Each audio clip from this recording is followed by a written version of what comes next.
पार्वती बोली, प्रभु आप सदा राम राम का जप करते हैं। आप स्वयं ब्रह्म हैं, सर्वज्ञ हैं, स्वयं ईश्वर के ईश्वर हैं, फिर भी आप किसी और के नाम का जप क्यों करते हैं? मैंने सुना है आप कहते हैं मनुष्य केवल राम नाम जपे, बाकी सब राम करेंगे। इस वाक्य का अर्थ क्या है नाथ?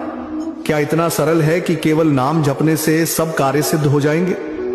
क्या बिना प्रयास बिना कर्म के केवल नाम जप से मुक्ति संभव है? शिव बोले, देवी तुम्हारा प्रश्न केवल शब्द नहीं, यह समस्त मानवता का प्रश्न है। हर युग में हर जीव यह जानना चाहता है, क्या नाम मात्र से सब कुछ हो सकता है? सुनो पार्वती, राम नाम कोई सामान्य नाम नहीं है। यह नाम नहीं, यह साक्षात परम तत्व है। जो मनुष्य राम कहता है वह केवल उच्चारण नहीं करता, वह अपने भीतर ईश्वर को जागृत करता है। पार्वती बोली, स्वामी परंतु नाम और स्वरूप में अंतर क्या है? भगवान का नाम और भगवान स्वयं क्या दोनों अलग हैं? शिव मुस्कुराते हुए बोले, देवी यह वही प्रश्न है जो ब्रह्मांड के ऋषि भी समझने का प्रयास करते रहे। नाम वह ध्वनि है जो निराकार को साकार करती है।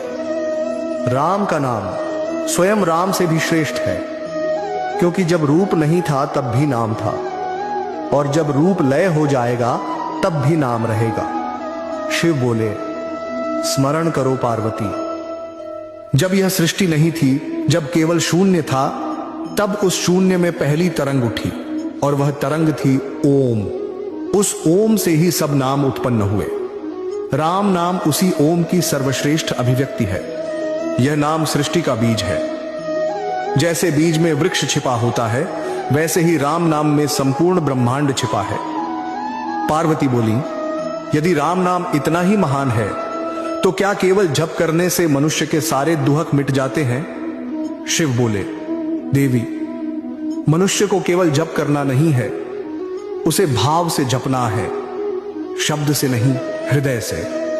जो केवल जीभ से जपता है उसे फल उतना ही मिलता है जितना बीज को बिना मिट्टी के बोने से मिलता है, पर जो राम नाम को अपने प्राणों में बसाता है उसके जीवन में राम स्वयं उतर आते हैं। शिव बोले, देवी एक बार एक साधक था, उसका नाम था ध्रुवानंद। वह रोज हजारों बार राम नाम जपता, पर उसका जीवन दुखों से घिरा था।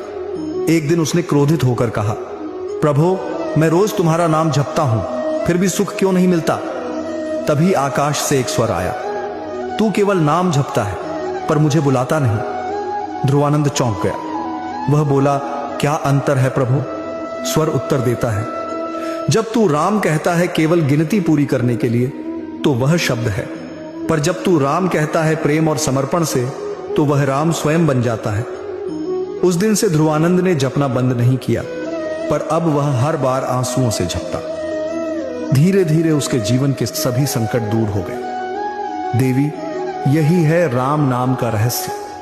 पार्वती बोली, तो अर्थ यह हुआ प्रभु, मनुष्य को केवल जप नहीं करना बल्कि अपने भावों को भी शुद्ध करना है।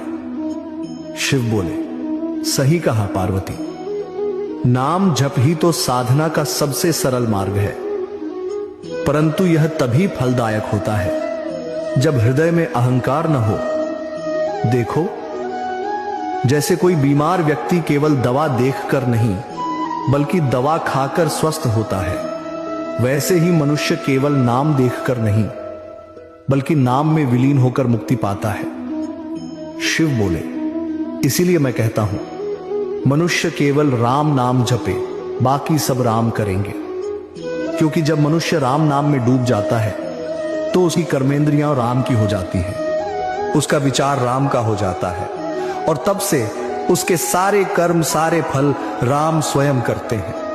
जो व्यक्ति नाम जपता है वह करता नहीं रहता, वह केवल माध्यम बन जाता है, और जब माध्यम बन जाता है तो भगवान स्वयं उसके जीवन का संचालन करते हैं। पार्वती आश्चर्य से बोली, प्रभु क्या इसका अर्थ यह है कि मनुष्य को कोई कर्म नहीं करना चाहिए? शिव बोले, नहीं देवी, कर्म त्यागना नहीं, कर्ता भाव त्यागना आवश्यक है। राम नाम जपने वाला मनुष्य कर्म करता है, पर यह मानकर कि मैं नहीं राम कर रहे हैं, यह भावना ही उसे अहंकार से मुक्त करती है। और जब अहंकार मिटता है तो कर्म बंधन नहीं बनते, वे भक्ति बन जाते हैं। शिव बोले, सुनो देवी, एक गृहस्थ था, नाम था हरिदास। वह रोज व्यापार करता, संसार के कामों में उलझा रहता, पर हर कर्म से पहले कहता जय श्री राम। धीरे धीरे उसका जीवन बदल गया। लोगों ने पूछा, तुम्हारे पास न धन है न बड़ा घर, फिर भी तुम इतने प्रसन्न कैसे रहते हो? हरिदास बोला, क्योंकि मैंने कर्तापन राम को सौंप दिया है। मैं केवल नाम जपता हूं, बाकी सब राम करते हैं। देवी, यही तो सार है। जब मनुष्य यह समझ लेता है कि मैं नहीं करता, तब राम स्वयं करते हैं और जीवन सहज हो जाता है। पार्वती बोली, नाथ, अब मैं समझ रही हूं, राम नाम केवल शब्द नहीं, यह एक शक्ति है, एक जीवन मार्ग है। शिव बोले, हां देवी, नाम जप से साधक का मन शुद्ध होता है, बुद्धि स्थिर होती है और आत्मा परमात्मा से जुड़ती है। जब वह केवल राम नाम जपता है तो धीरे धीरे राम उसके भीतर के सभी कार्यों का संचालन करने लगते हैं। इसलिए कहा गया, मनुष्य केवल राम नाम जपे, बाकी सब राम करेंगे। शिव बोले, देवी, यह संसार कर्मों का क्षेत्र है, पर नाम जप वह कुंजी है जो कर्मों को ईश्वर से जोड़ देती है। जिसने नाम पकड़ लिया उसने राम का हाथ पकड़ लिया। पार्वती बोली, नाथ, क्या हर कोई इस नाम की शक्ति को अनुभव कर सकता है? शिव बोले, हां देवी, पर शर्त एक ही है, नाम में पूर्ण श्रद्धा हो। नाम में संदेह हो तो फल नहीं, जैसे दीपक में तेल न हो तो प्रकाश नहीं। नाम वही प्रकाश है जो अंधकार मिटा देता है, और यह प्रकाश हर हृदय में जल सकता है यदि कोई सच्चे मन से राम राम कहे। कैलाश पर मौन छा गया।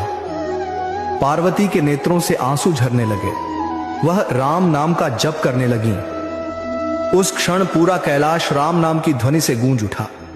राम राम वो राम, यही था प्रारंभ उस रहस्य का, जिसे महादेव आने वाले संवादों में और गहराई से खोलेंगे। क्यों राम नाम में ही सृष्टि की सारी शक्ति छिपी है, और कैसे जपते जपते मनुष्य का जीवन, उसके कर्म, उसका भाग्य सब राम कर देते हैं।